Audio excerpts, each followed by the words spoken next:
చాలా వరకు చాలామంది కాల్షియం టాబ్లెట్స్ తీసుకుంటూ ఉంటారు. హ్మ్. బట్ కాల్షియం టాబ్లెట్స్ ఎక్కువగా తీసుకున్నా గూడా కిడ్నీలో స్టోన్స్ ఫార్మ్ అయితాయి అని కూడా అంటూ ఉంటారు. హ్మ్. సో ఏంటి కాల్షియం టాబ్లెట్స్ తీసుకోవాలా? మితంగా తీసుకోవాలా? అసలు తీసుకోవద్దా?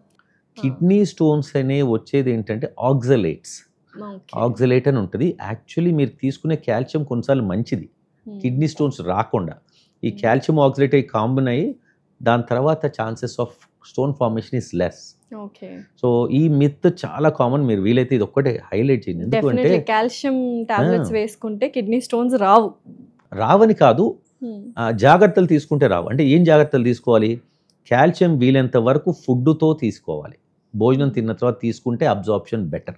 మళ్ళీ కాల్షియం 2 రకాలు ఉన్నాయి. Calcium carbonate, calcium citrate. హ్మ్. ఇప్పుడు చాలామంది కాల్షియం వేసుకుంటే అబ్బా నాకు కడుపు ఉబ్బిపోతుంది, వామిటింగ్ లాగా ఉంది, అసిడిటీ వస్తుంది, చిరాగ్గా ఉంది, నేను వేసుకోని అంటారు. హ్మ్. అదెందుకు? కార్బోనేట్ అనే దానివల్ల. హ్మ్. అది డెఫినెట్గా ఫుడ్తో తీసుకోవాలి, ఓకే. లేదంటే అన్ని కడుపులో చిరాకులు వస్తాయి.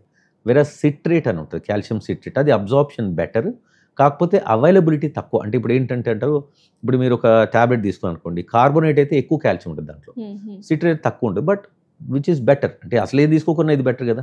ఓకే. సో సిట్రేట్ అనే దానికి సైడ్ ఎఫెక్ట్స్ కొంచెం పేషెంట్ ఉబ్బరం లాగా అది ఫీలింగ్ తక్కువ ఉంటుంది. ఓకే.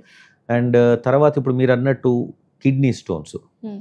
ఈ ఫుడ్తో ఒకటి తీసుకోవడము, గుడ్ హైడ్రేషన్, హ్మ్. బాగా వాటర్ తీసుకోవాలి. ఓకే. ఈ తీసుకోవడం వల్ల chances of kidney stones formation much less. But I want to say again, ఈ common myth saying calcium tablet వాడితే కిడ్నీ స్టోన్ అనేది తప్పు. తప్పు. ఓకే. తీసుకోవాలి.